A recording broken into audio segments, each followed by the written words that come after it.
Bible News, your news.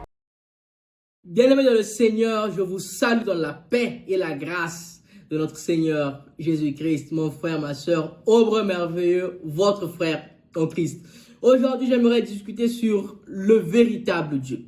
Pourquoi prions un Dieu unique et non d'autres dieux? Quelle différence il existe entre le Dieu créateur et non les dieux mythiques? Parce que nous devons savoir faire la différence. Nous venons de plusieurs cultures. Et dans plusieurs cultures, le nom de Dieu existe. Et Dieu se manifeste. Mais sous autre forme. Mais il y a une forme unique à laquelle le Seigneur nous sauve et se manifeste à l'humanité. Une manière à laquelle il se différencie. Dieu ne se limite pas seulement à un seul peuple. Mais étant un Dieu qui a marqué l'histoire humaine, il est passé par une famille.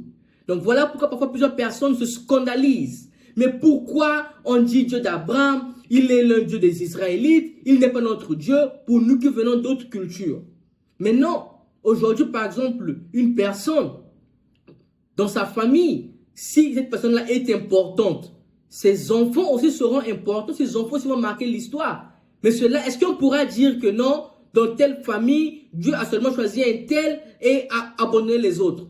Non, c'est pas ça. La parole de Dieu doit être examinée, lue et comprise à la lumière de l'esprit de ces écritures-là. Donc, la lumière des écritures qui a illuminé la compréhension, qui a d'abord soufflé cela par l'inspiration aux auteurs bibliques, et ensuite a fait cela révéler, et en plus a apporté l'illumination. Et c'est l'illumination que nous avons besoin aujourd'hui pour comprendre la parole, pour ne pas vivre une fausse religion et une fausse relation avec Dieu. Ou parfois reconnaître Dieu, mais niant en qui il s'est manifesté sur terre pleinement. Chaque tribu, chaque peuple a sa religion. Mais lorsqu'on regarde le christianisme, n'appartient pas à un peuple. Parce qu'il n'est pas une religion. Le christianisme se base en Christ. Parce que chez les juifs, ils ont le judaïsme. En Occident, il y a eu le catholicisme, qui est une expression du christianisme. Et il y a aussi eu le mouvement évangélique, protestant. Mais comprenons le Dieu unique et véritable qui est notre Dieu créateur. En quoi il se différencie avec des dieux mythiques? Parce qu'on va voir que le Dieu créateur, il est hors du temps. Donc c'est un Dieu qui est nécessaire. C'est un Dieu qui n'est pas limité. Parce que les dieux mythiques sont des dieux qui sont limités. D'accord? Or que le Dieu de la Bible, il est éternel. Il n'a ni commencement ni fin. Ainsi déclare la Bible. Et il est invisible, tout puissant. Il est omniscient, il est omniprésent. Il est omnipuissant. Donc ça, c'est le Dieu véritable. Or, les dieux mythiques, et ils sont soumis au temps. Et même parfois à des caractéristiques humaines. Ce sont des dieux qui sont jaloux, ce sont des dieux parfois qui ont peur, ce sont des dieux qui ont des désirs, mais différemment du Dieu véritable, car le Dieu est un être nécessaire, tandis que les dieux mythiques sont des dieux qui sont des êtres, disons, pensants. Alors, le Dieu véritable est un Dieu créateur, et il a créé le monde à partir de rien, tandis que les dieux mythiques sont créés par les êtres humains. Donc, c'est l'homme qui va utiliser une sculpture et faire de cela son Dieu, qui va regarder un élément de la nature et faire de cela un Dieu. Donc, c'est l'homme qui crée ses dieux. Mais le Dieu créateur, c'est lui qui nous crée. Donc, le Dieu de la Bible, lui, il est au-dessus de toute matière. Lui, il n'est pas prisonnier de la création. Tandis que les dieux mythiques dépendent de la création. Donc, il y a une différence de nature entre le Dieu biblique et les dieux mythiques. Quand je parle de dieux mythiques, je fais allusion à toutes sortes de divinités qui n'est pas une divinité comme Seigneur créateur. Et on voit un Dieu créateur, un Dieu personnel, un Dieu moral et un Dieu rationnel. Car le Dieu de la Bible, il aime, il parle, il s'engage par des alliances et il appelle l'homme à une relation personnelle. Car dès le début de le jardin d'Éden, lorsque Dieu a créé l'humanité et l'homme, avec une raison clé, une relation. Donc c'est un Dieu relationnel et il visitait Adam dans le jardin d'Éden. Tandis que les dieux mythiques, ils sont capricieux. Ce sont des dieux qui sont souvent immoraux, qui parfois vous incitent à des infidélités. Et ce sont des dieux qui sont indifférents aux humains et parfois même manipulateurs. Ce sont des dieux sacrificateurs, capables de vous demander des sacrifices de sang humain. Et dans le Dieu créateur, sachant le pouvoir, la puissance d'un sacrifice humain, il s'est fait sacrifice lui-même en Jésus-Christ sur la croix pour que personne ne se sacrifie. Donc, dans le Dieu créateur, je n'ai pas besoin de sacrifier une vie humaine pour accéder à un salut ou à quelque chose, car le sacrifice a déjà été fait. De ma part, je n'ai qu'à croire et à obéir pour avoir accès. Donc, le Dieu créateur, il est juste, bon et saint. Et il veut le bien de l'humanité sans sa destruction. Car la destruction, c'est le choix que nous faisons. Et le Dieu créateur est le témoignage historique et prophétique de la Bible. Tandis que les dieux mythiques, parfois, on ne sait même pas d'où viennent leurs paroles. On ne sait même pas d'où viennent les enseignements. Mais le Dieu biblique est le Dieu, en tout cas, qui se révèle. Et aucun récit mythologique n'est cohérent dans la profondeur où la Bible, elle est cohérente, où la Bible, elle est inhérente, où la Bible, elle est authentique.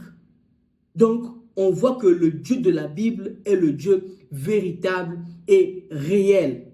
Et l'universalité et l'unicité de Dieu dans les cœurs des humains. Donc, c'est un Dieu qui se manifeste à l'intérieur de nous. Et la parole déclare en Ecclésiaste 3, au verset 11, Dieu a mis dans le cœur de l'homme la pensée pour l'éternité. Donc, tout homme, athée, chrétien ou indépendamment de la religion, tout homme dans son cœur, Dieu a mis un désir pour l'éternité. Et ce désir souvent est traduit par un vide. Mais ce vide n'est comblé que par le Seigneur lui-même. Parfois, les personnes cherchent à combler ce vide par des plaisirs de la nature, par des plaisirs et des désirs humains. Mais le Dieu, il appelle l'humanité tout entière à travers les âges. Donc, on voit que l'Éternel, il existe. Donc, son existence est prouvée par la science. Tandis que les dieux mythiques, ils changent selon les cultures. Mais le Dieu créateur, il se révèle et il est transculturel et universel. Voilà pourquoi il est prêché de la même manière dans toutes les cultures.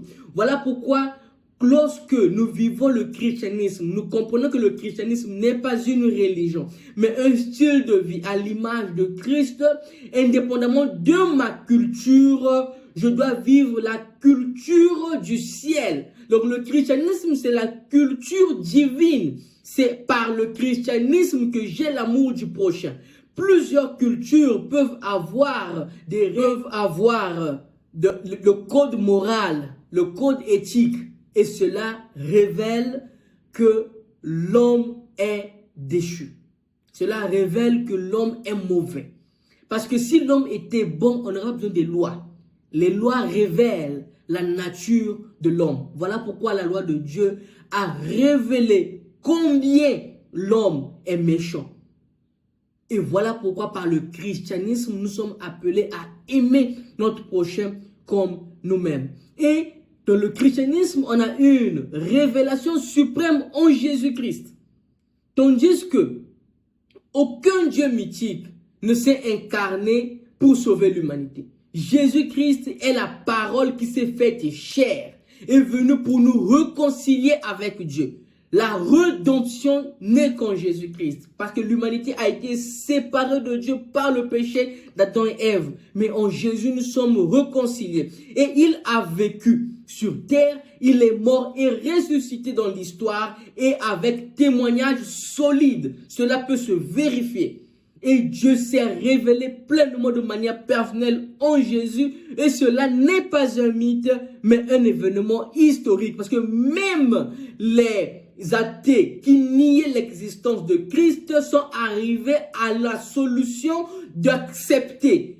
Ils continuent à renier sa divinité, mais ils acceptent son existence parce qu'il n'y a pas comment nier son existence pour l'éternité.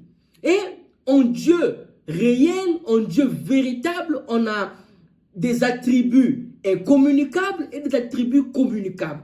Par des attributs communicables, on voit que Dieu, il est éternel, on voit qu'il est immutable, donc il ne change pas, d'accord? Donc il est omniscient, il est omnipotent, il est omniprésent, il est autosuffisant, il est souverain, il est unité et il est infini. D'accord? Et nous avons des attributs communicables, donc des attributs que Dieu passe à l'homme. D'abord, on a la sainteté, parce que Dieu nous appelle à être saints comme il est saint. On a l'amour, on a la justice, on a la miséricorde, on a la grâce, il y a la patience, il y a la vérité, il y a la bonté, il y a la sagesse, il y a la fidélité. Donc, ce sont des attributs que Dieu a, mais il les communique aussi à l'homme pour que l'homme puisse vivre à son image et à sa ressemblance. Donc, Dieu est unique, infini, personnel, créateur absolu, source de toute morale et toute vérité. La Bible est la réponse à tout. Les dieux mythiques sont des projections humaines, souvent symboliques ou légendaires.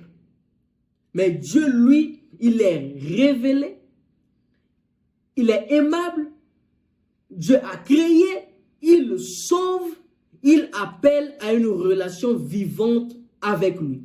Et au commencement, Dieu créa les cieux et la terre pour que nous puissions vivre une relation avec lui. Et Dieu, il dit que tu ne feras pas d'autre Dieu devant ma face. C'est pas pour rien, parce que le cœur de l'homme est un cœur religieux. Et voilà pourquoi souvent nous vivons de la religion de manière aveugle et nous finissons par être hypocrites. Car la Bible va dénoncer cette hypocrisie. Donc que nous puissions vivre à l'image du Dieu créateur qui nous a créés pour vivre une relation infinie avec lui. Mon frère, ma soeur, merci de m'avoir suivi jusqu'ici et n'oublie pas de liker la vidéo, de s'abonner et de partager. Laisse les commentaires par la grâce de Dieu, comme ça la plateforme va comprendre que ce contenu est intéressant et va aussi le recommander à plusieurs personnes. Que Dieu te bénisse infiniment dans sa grâce, sa miséricorde et son amour. Que Dieu nous garde et nous protège, que nous puissions nous édifier et nous élever ensemble dans la parole de l'Éternel. Que Dieu te bénisse dans la grâce et son amour. The Bible News. Your news.